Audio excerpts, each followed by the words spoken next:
Making some new friends. The best kind, the four-legged kind. Yeah, they're chowing down. I brought them something to eat.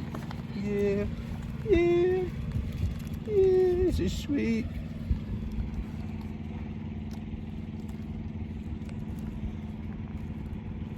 That's a boy over there laying in the dirt and sand. And that's, this is a girl for sure. Because she's had babies recently. Yeah, she's sweet. Yeah, she's so sweet. Yeah. Yeah. You want a bully stick? Want a bully stick? Yeah. See, I want one too. Yeah, see, I want one too. Here you go. All right, everybody got a bully stick. Somebody's mad. Let's see if we can see who it is. He's like, "Dadgummit, Dad, you're giving away all my treats. What are you doing?"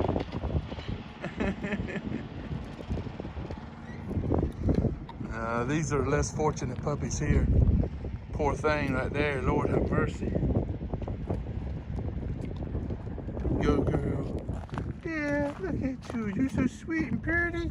Yeah, you are. I'd take you home with me if I could. Yeah. There you go. Want a bully stick? There you go. Let's see about the other one over here. Want a bully stick? Yeah. There you go.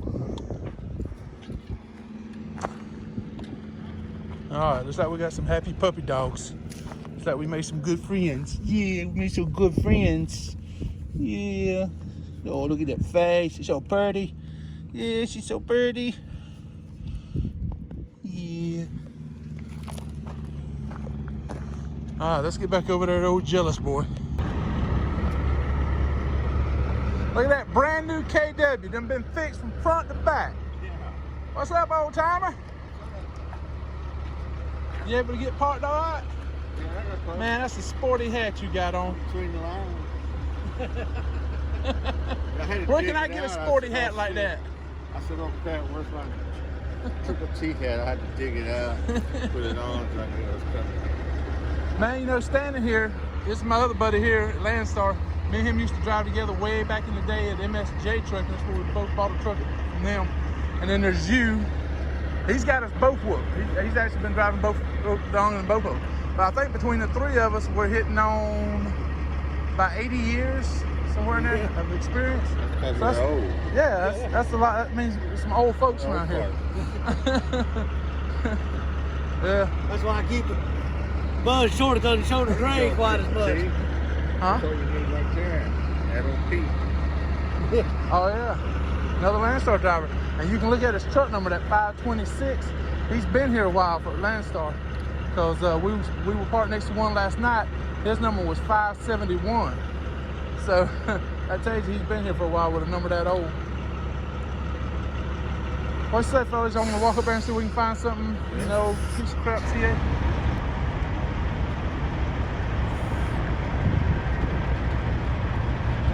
Got to FaceTime with Dick. He's probably asleep or either in a toilet or asleep.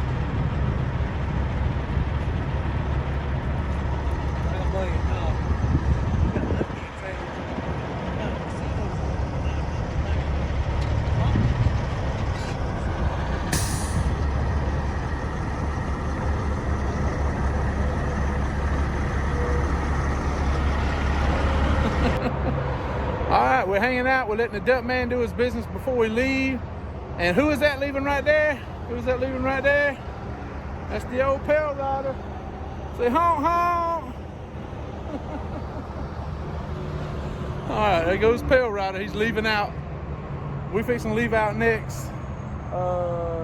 There's my buddy right over my shoulder there in the Peterbilt with the step deck.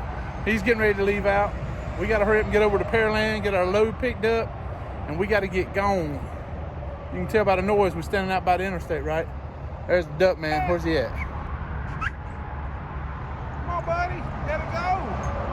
Shake a leg. See, I'm coming, Dad. No rush. Come on, Dad. Come on, buddy. You ready to go?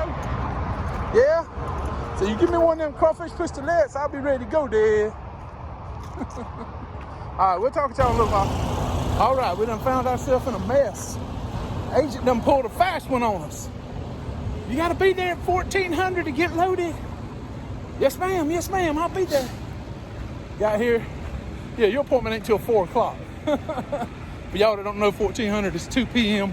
4 o'clock is 1600. And so, yeah, we gotta sit for 2 freaking hours waiting to get loaded.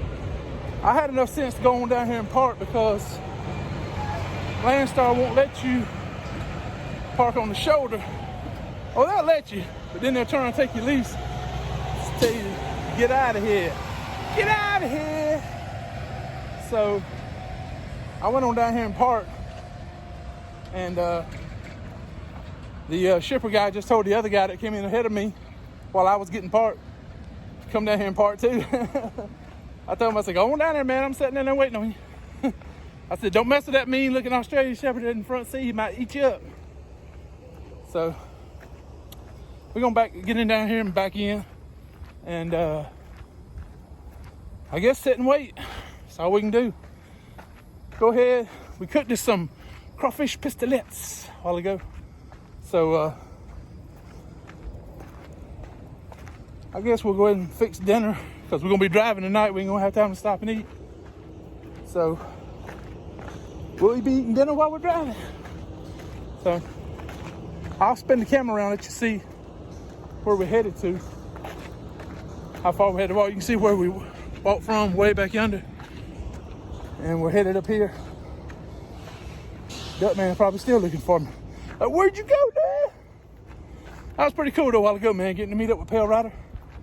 And hung out last night and this morning with my buddy. Me and him known each other. Man, I want to say, the mid 2000s, 2005, 6, 7, 8, somewhere in there. We both drove for MSJ Trucking. Both bought trucks from MSJ. So, yeah, we known each other a long time. We both left there when it sold out to Buddy Moore. Came over to Landstar. So, anyway, shade. It was good getting to hang out with him. We both used to do drive in, now he does step day. So, anyway, I'll put a picture of me and him and Ducky in here together right now.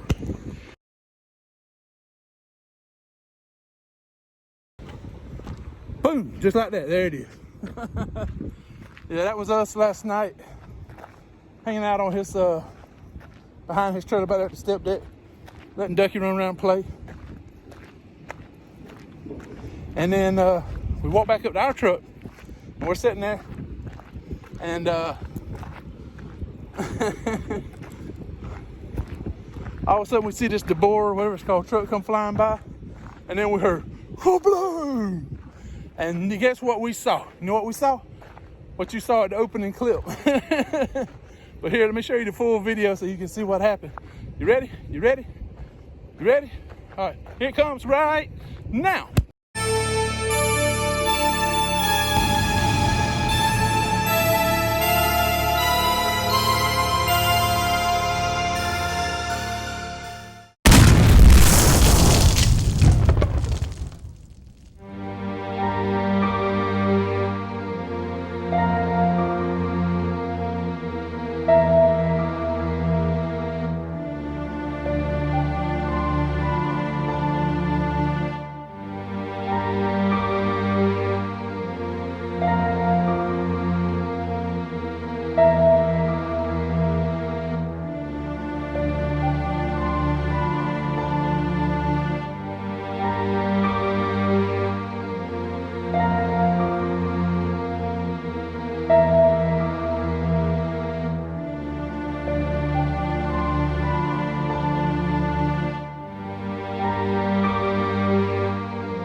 was that freaking awesome or what?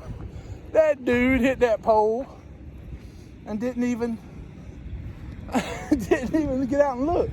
He just whacked the shit out of it. Oops, excuse my language. And backed up, took another run at it, and kept going. He didn't even bother stopping. That boy was crazy. I'm not the kind of person to snitch on somebody. I know you may say, hey, you should call his company and let him know. Send him that video clip from my dash cam. I'm not doing it. Somebody's gonna get down on me for not doing it. I don't want to cost that man his job. That might have been an honest mistake. It could be something going on at his house. He could have kids that are sick. And don't tell him what's going on. I don't know what's going on in his life.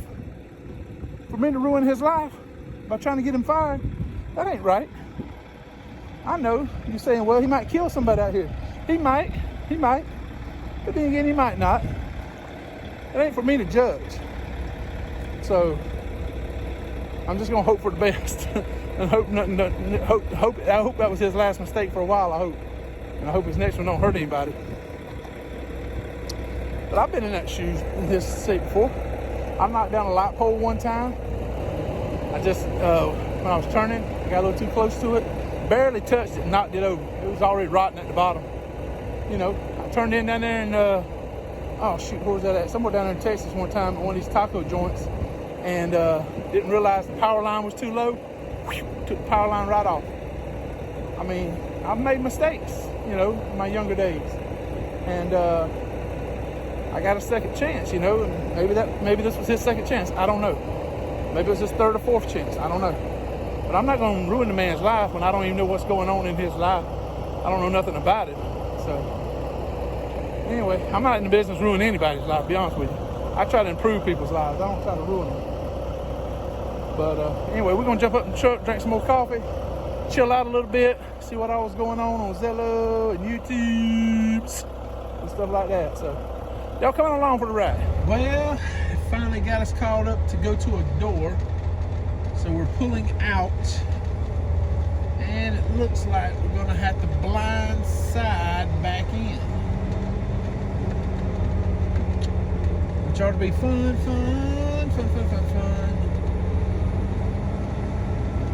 We have to be careful because it's so narrow through here. Yesterday when we was pulling in over there at the TA at Baytown, there was a dry van, 389 Peterbilt. He was pulling out, and he turned too sharp, coming out of there at TA, and he dropped his trailer tires off, the passenger side trailer tires off down in that little ditch, and they had to call a wrecker right there to lift the trailer up and set it back up on the concrete. I'm sure that cost him quite a little bit of money. And I saw DOT sitting there, so it might have cost him some CSA points too. Uh-oh. I see door 5, but that looks like the trailer for a, that looks like a tanker trailer. That don't look like my kind of trailer. Maybe there's another door 5. Because that can't be right. That's a tanker. But she said door 5. There's got to be another door 5. Let's go on down and see if we can find that other door 5. Because that's a tanker right there. That can't be right.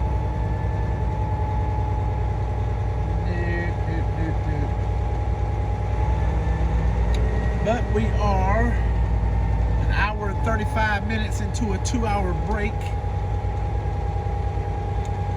So we'll definitely get a 2-hour break in. Yeah, see there's doors 1, 2, and 3 right there. And then, yeah, here we go. 1, 2, 3, 4, 5. There we go. Okay, so we're gonna back in through that little way right there. Blindside backing. But we can't do nothing until that Cascadia over there moves. So we'll have to wait and see. I think they're supposed to be pulling out of the door we're supposed to be in now.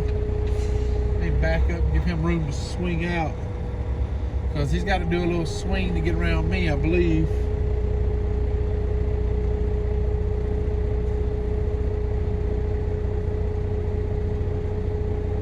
Man, you talking about tight, man. This is tight. How do they say it? Tight. This is tight. Woo. I wonder if he's trying to back in too. Looks like he's fixing to give it a try. Oh Lord. I don't know if that fella's coming over here to talk to us, or I guess not. I don't know if he's a truck driver or if he works here.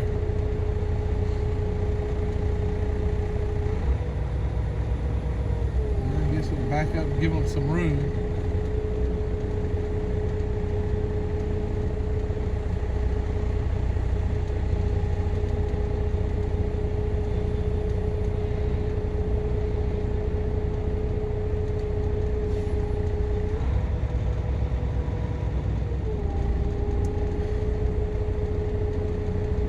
Room you need, buddy. Dang. Hell, you regular backing in. I'm gonna be blindside backing in. Whew. Speaking of which, I better go take that take my curtain down so I can see out my sleeper window.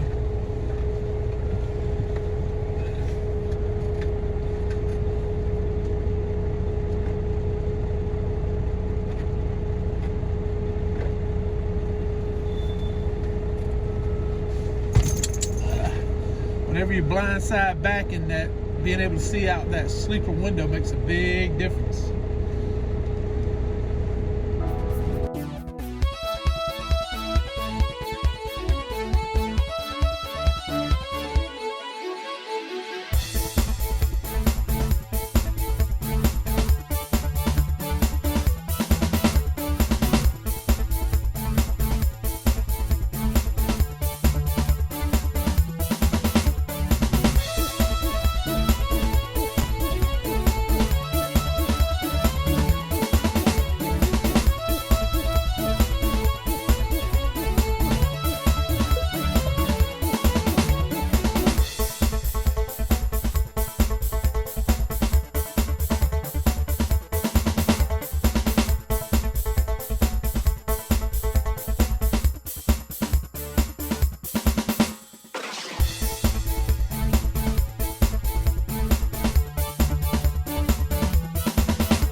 We made it to Oklahoma City. Yeah, we made it to Oklahoma City. I know, buddy. There's slim pickings on the grass, ain't it? There's a river you can go swimming. Yeah, we're parked down there. And we're delivering right over there in that other building over there. Ooh, that wind's cold. Should have put my jacket on, Dut. Yeah, we walking around, checking it out. Yeah, on the way to, leaving Houston, because we got barrels of liquid, flammable liquids. All right, now you're gonna get into a sticker if you get over in that tall grass. Anyway, those barrels, when you stop, it slushes, and the whole truck moves back and forth. And it was non-stop, go, stop, go, stop, go. And the truck's just the whole time, the truck's going like this. And, whew.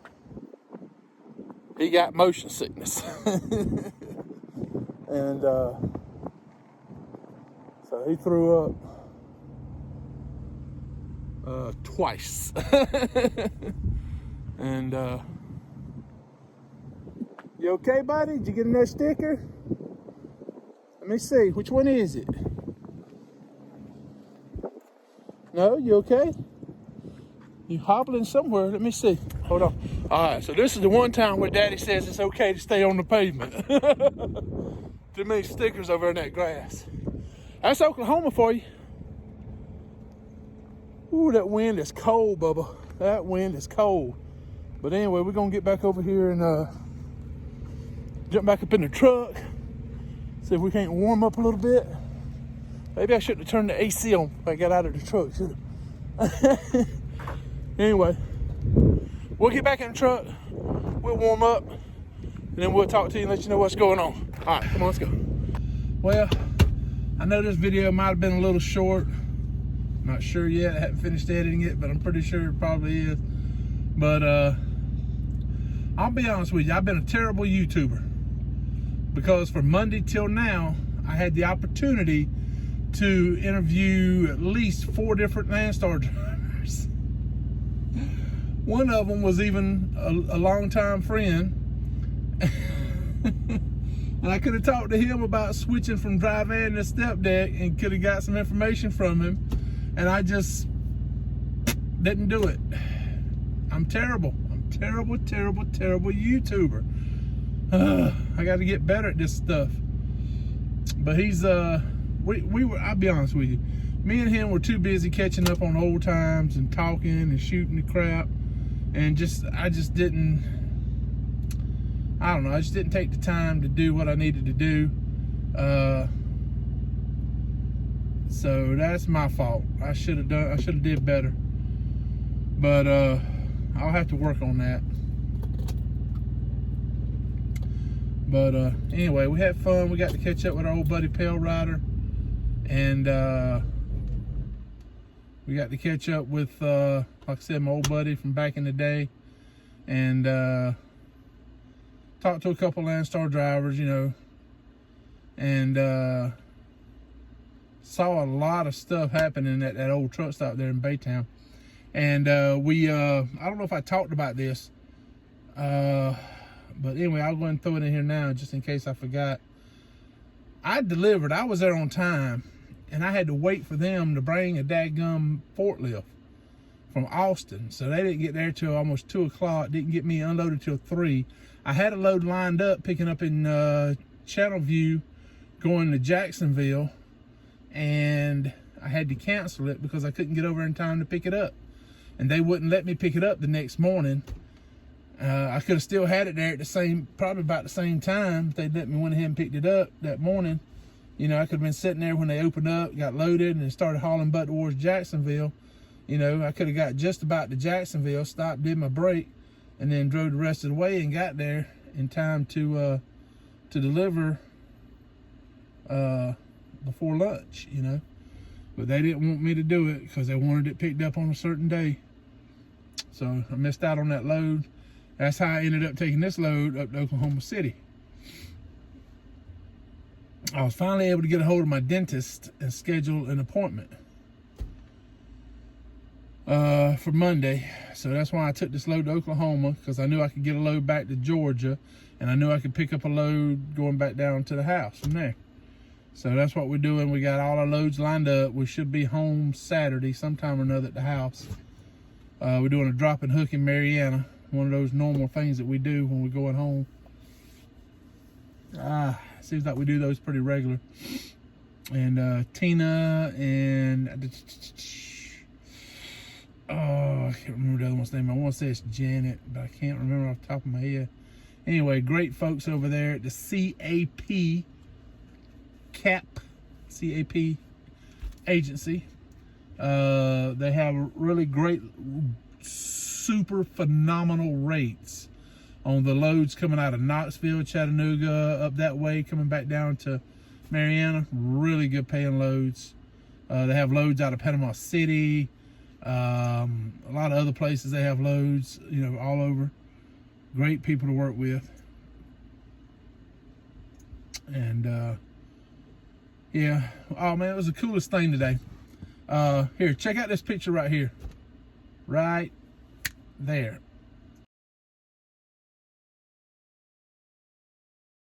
You see that? That's old buddy Palerider flying by over there and crossing out of Texas into Louisiana over there at Texas, passing the Texas Welcome Center. He was on the eastbound side. The person that took the picture was on the westbound side.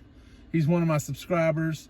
He's also a BCO over here at Landstar and a really good friend. And I told him, I said, be looking for Palerider, man. You'll probably be seeing him anytime now. And sure enough, he was looking for him. And he saw him when he came by. Boy, did you see that truck go flying by? Idiots out here, man, idiots.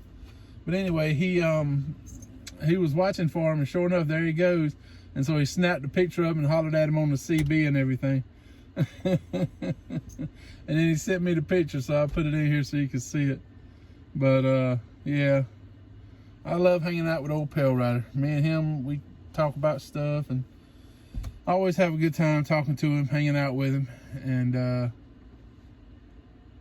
every time I meet up with somebody that I've met through the YouTube world, I enjoy it. I love talking to you guys in person, on the phone, on Zello, through text, you know, however it is we're talking, communicating. I always enjoy it. And you know, Erica, her and Condon, great people. You know, she said the other day, you know, he came way out of his way over here just to see us, and I didn't mind. I had time to kill and hats to give out. So I think, was it Condon? It might have been Condon either. I can't remember. How you gonna make any money giving away hats? I'm like, it ain't about making money. I don't, you know,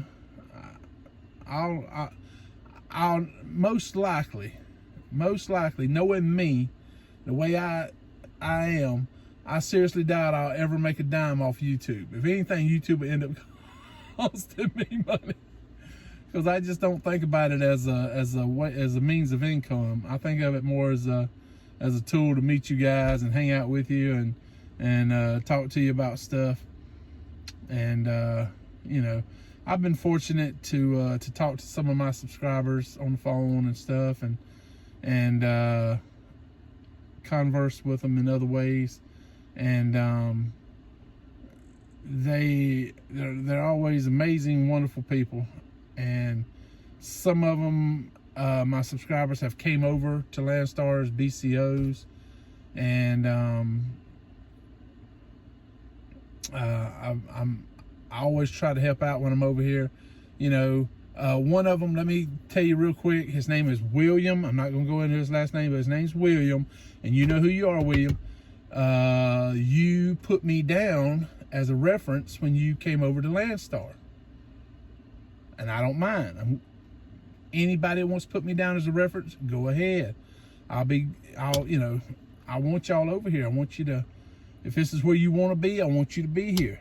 So anyway, he put me down as a reference, and I want to say I had told him he could or something. I mean, I think he had asked me or something, but even if he didn't ask, I didn't mind at all. Anyway, long story short, I get a call. I see Landstar recruiting, and I'm like, oh man, what did I do? Am I in trouble? And hey, we just want to say thank you for referring so-and-so. He put you down as a reference to come over here. I said, okay, cool, that's awesome. Yeah, he's already starting and everything, and I said, that's awesome, that's great. I'm so happy for him, William. And so if you're watching, William, leave me a comment below and let me know how it's going since you've been over here. And if you need to talk to me, you know, reach out to me, shoot me an email and give me your number, or either jump over on the Zello channel. The link is in the description below. You can click on it and come over and talk to us in Zello. But anyway, she said, we want to thank you for referring him over here, and we're going to give you $100 on your fuel card. And I was like, oh, wow, really? I said, I did not know you guys did that. I thought that I didn't think there was any kind of referral bonus. That's the first time I've ever heard of anybody getting a referral bonus, and it was like $100. And I was like, well, actually, there's about 3 or 4 other guys that have come over. Nah, but it's like I told her. I said, I'm just happy to do it. I told her, you know, a lot of people hate it when I talk about Landstar because, I don't know, some people just don't like Landstar, you know, for some reason. I don't know. But I love Landstar. I bleed Landstar blue. And if they fire me tomorrow, you know, I still love them. They've been a great company for me. I've made a lot of money working over here. Met a lot of new people, made a lot of good friends. And so I'll never talk bad about them, even if they fire me tomorrow. So, you know, cancel my lease or something. But like I said, great people. And anytime I can help somebody get on over here, if I can help somebody out that's already over here, like I said, I got a lot of experience booking loads. It's like second nature to me. I was talking to one of my subscribers the other day, and I was explaining to him my thought process when I book a load, and what I look for when I book a load is more than just what the load is paying, you know, per mile, or the total gross revenue, or whatever, the money wise. You have to look past the money and look and see where the load is going. Is there going to be a load back out of there? If not, how far am I going to have to deadhead? And is it worth my time and money? You know, so you have to think about things like that. And I was telling another subscriber that I was talking to about it, also BC over here, and I told him, I said, when I go in and search for loads, I put down stuff like minimum 2 drops. So you have 2 drops, and then you have your final drop. Altogether it's 3 drops. And that's the most I'll do on a load. I don't do these 5, 6, 7, 8, 10 drop loads. You know, some drivers do them, I don't do them. So little things like that, right? So when you going in and you look at a load and you pull it up, it'll tell you how many loads are available right now in that area for the date that you're going to be there. Now, if you look at that number and it's 0, go back, start over. Don't even book that load, you know, unless it's paying an enormous amount of money and you can afford to deadhead an extra 100 miles, extra 200 miles, or whatever. Then by all means, go ahead. But here's the thing: you got to keep in mind, it's not just deadhead miles that's costing you money. It's time, the time it takes to get there. Depending on how far the deadhead is, you could lose a whole day of revenue just deadhead. You see what I'm saying? So that's another thing to think about. It ain't just the money from the fuel to deadhead, it's the time it takes to deadhead. So that's something to keep in mind. Now, if you're deadheading to pick up a drop and hook load that you can pick up 8 o'clock at night, 7 o'clock in the afternoon, or something like that, you know, you can deadhead there, pick it up, go ahead and drive a couple 100 miles, 300 or 400 miles before you have to shut down for your break. And that's good. There's nothing wrong with that. You know, you didn't really waste a day of revenue. You know, you waste maybe a half a day or something deadhead. But if you're picking up the load and that load's paying good too, you know, then, you know, but you have to find, I've found this out, and I know this is true. I can't tell you how to book loads. I can't tell you what you need to do. I can tell you what I do and what works for me, and you can try it and see if it works for you or something similar to it. But it's like I tell these guys, you have to take a chance. You have to get your own rhythm. It's kind of like dancing. You have to get your own rhythm so you know what you can do, right? So maybe you book a load, and then you book another load, and then that load, your second load that you booked, will pick up the day after you deliver the other load, that you're scheduled to deliver the other load. That way you have time to get there, set up, get a good night's sleep, get loaded, and then start driving.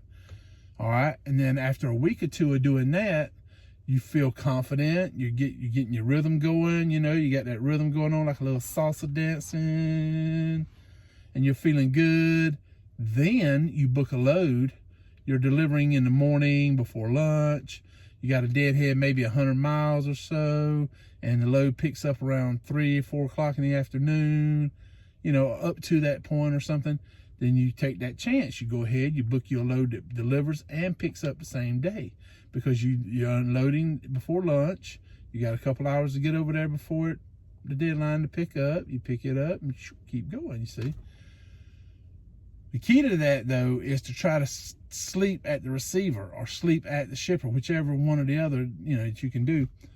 That saves you the most time. Right now, I'm at the receiver.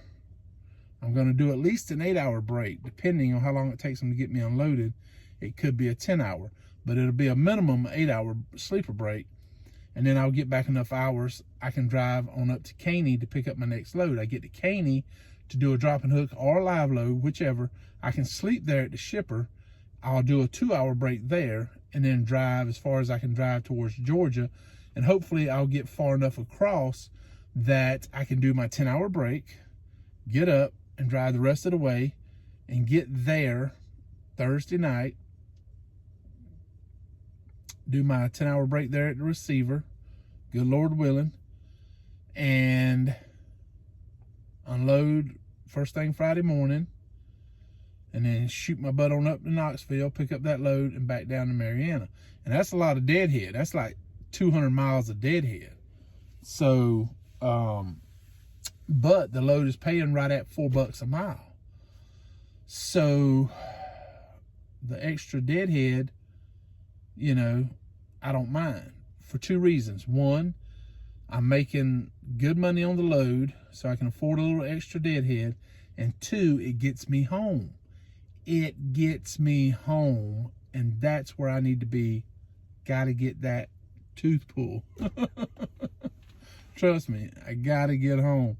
So that's why you do stuff like that. So anyway, I better let y'all go. I've been rambling, shoot fire and spit bullets, 16, 17 minutes.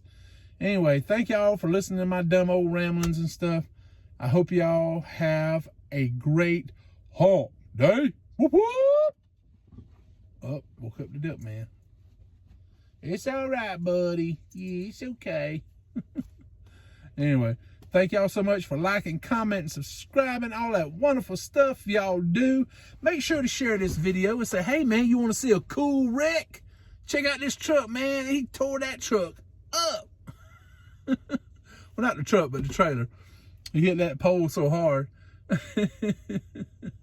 So anyway, thank y'all so much. Y'all have a great hump day. Stay safe. And don't forget our motto. When it's hump day, you can't stop. You just got to keep punching.